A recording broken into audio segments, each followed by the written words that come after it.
2016 में जब ये बात कही थी कि जीएसटी की दर को 18% की अधिकतम सीमा में सीमित रखा जाए, तो उस वक्त उनकी बात को गंभीरता से नहीं लिया गया। उन्होंने साफ तौर पे कहा था कि जीएसटी एक ऐसा इनडायरेक्ट टैक्स है जो अमीर और गरीब दोनों को प्रभावित करता है, इसलिए इसकी दरें ऐसी होनी चाहिए जो आम जनता के लिए बोझ ना बने। लेकिन उस समय राजनीतिक विरोध और व्यक्तिगत आलोचनाओं के चलते इस सुझाव को नजरअंदाज कर दिया गया। यहाँ तक कि इसे विपक्ष की सस्ती राजनीति कहा गया और गोदी मीडिया ने इसे लेकर खूब मजाक भी उड़ाया। अब लगभग 9 साल बाद वही बात मोदी सरकार करने जा रही है जिसे पहले खारिज कर दिया था। प्रधानमंत्री नरेंद्र मोदी ने स्वतंत्रता दिवस के मौके पर लाल किले से अपने संबोधन में जीएसटी में बड़े बदलाव की घोषणा की थी और कहा था कि दिवाली के आसपास डबल दिवाली गिफ्ट के तौर पर देश को नई टैक्स की नीति दी जाएगी। इसके तहत जीएसटी काउंसिल ने 12% और 28% जैसे टैक्स स्लैब को खत्म कर दिया। सिर्फ 2 स्लैब अब बचे हैं, 5% और 18%, जो कि लागू अब हो जाएंगे। ये वही 18% के कैंपिंग है जिसकी बात राहुल गांधी ने 2016 में की थी। अब सवाल ये उठता है कि जब यही सुझाव राहुल गांधी ने दिया था तो उसे लागू क्यों नहीं किया गया था? क्या सिर्फ इसलिए कि वो उस समय विपक्ष में थे? क्या सरकार की योजनाएं विपक्षी नेताओं की बातों को तभी महत्व देती है जब वही बात सत्ता पक्ष खुद कहे? अगर जीएसटी की गलत दरों के चलते देश को नुकसान हुआ, व्यापारी को परेशानी हुई और आम जनता की जेब पर असर पड़ा, तो उसका जिम्मेदार अब कौन है? दरअसल जीएसटी काउंसिल ने 8 साल पुराने जीएसटी रेजिम को कुछ बड़े बदलावों को अब उसमें मंजूरी दे दी। जीएसटी में अब सिर्फ 2 स्लैब होंगे, यानी कि 5% और 18%। 12 और 18 के स्लैब खत्म कर दिए गए हैं। हेल्थ और लाइफ इंश्योरेंस प्रीमियम पर जीएसटी को पूरी तरह खत्म कर दिया गया। रोजमर्रा की कई चीजों पर जीएसटी घटा दी गई है। इसके साथ ही सरकार ने स्पेशल स्लैब यानी 40% का भी एक रखा हुआ है। लेकिन अब जब ये सुधार लागू हो रहे हैं तब गोदी मीडिया के चेहरे खिल उठे हैं। कुछ एंकर जो पहले जीएसटी की ऊंची दरों को लेकर सरकार का बचाव करते थे, अब ट्वीट कर रहे हैं कि अच्छा हो गया। रूबिका लियाकत का ट्वीट जिसमें वो कहती हैं कि जीएसटी रिफॉर्म से शेयर मार्केट में बम हो गया। सेंसेक्स प्री ओपनिंग में 1300 पॉइंट पार कर गया। लेकिन जब यही जीएसटी नीतियां छोटे व्यापारियों की कमर तोड़ रही थी तब ये बम वाली खुशी क्यों नहीं दिखाई दी? आखिर जब इतने सालों से जनता की जेब से पैसे निकाले जा रहे थे और एक जटिल टैक्स सिस्टम ने देश भर के छोटे कारोबारियों को मुश्किल में डाल दिया था, तो उसका हिसाब अब कौन देगा? क्या ये बदलाव इस बात को स्वीकार करना नहीं है कि पहले की जीएसटी नीति सही नहीं थी? अगर राहुल गांधी की बात सही साबित हो रही है तो क्या सरकार खुले तौर पर स्वीकार करेगी कि उसने एक जरूरी सुझाव को सिर्फ राजनीतिक वजहों से नजरअंदाज कर दिया?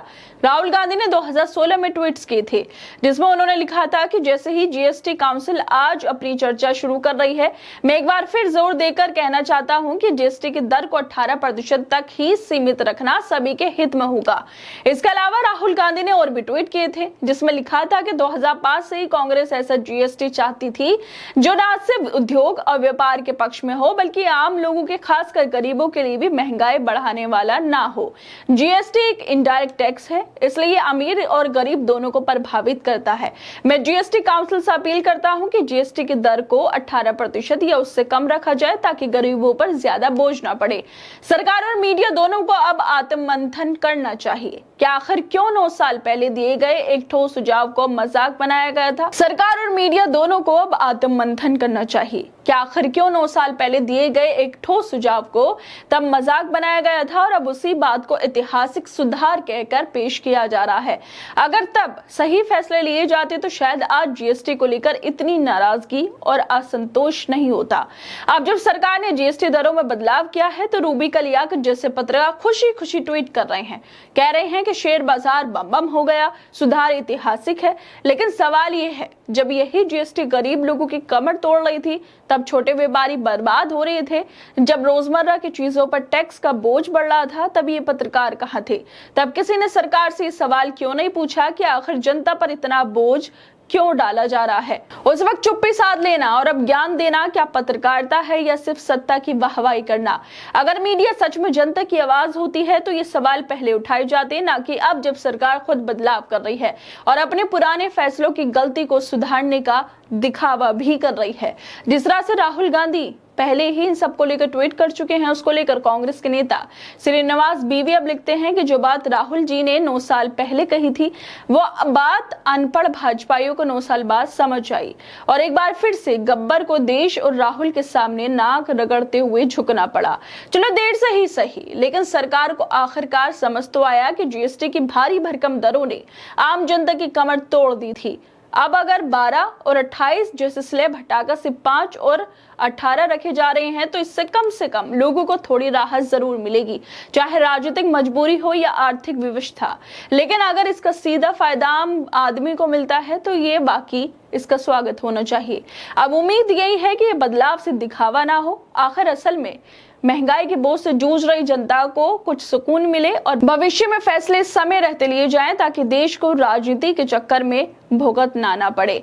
है दोस्तों, आप लोगों को क्या लगता है इस वीडियो को लेकर? हमें अपनी राय जरूर दें। और इसके अलावा हम आपसे एक अपील करना चाहते हैं कि जिस तरह से देश के काफी सारे राज्यों में बाढ़ आई हुई है, लोग प्रभावित हैं, अपनी जगहों को छोड़कर, अपने घरों को छोड़कर दूसरी जगहों पर जाकर बस रहे हैं और लोगों के पास खाना नहीं है। और पंजाब में देखें तो काफी बुरा हाल है, वहां पर तो कितने हजारों गांव प्रभावित हुए हैं, कितने लोगों की मौत हुई है। तो हमारी आपसे अपील है कि हम QR कोड अपनी स्क्रीन पर आपको दिखा रहे हैं, अगर आप चाहते हैं तो उन लोगों की मदद कर सकते हैं, क्योंकि भारत, पूरा भारत पंजाब के साथ और जहां जहां बाढ़ आई है प्रभावित लोगों के साथ खड़ा हुआ है।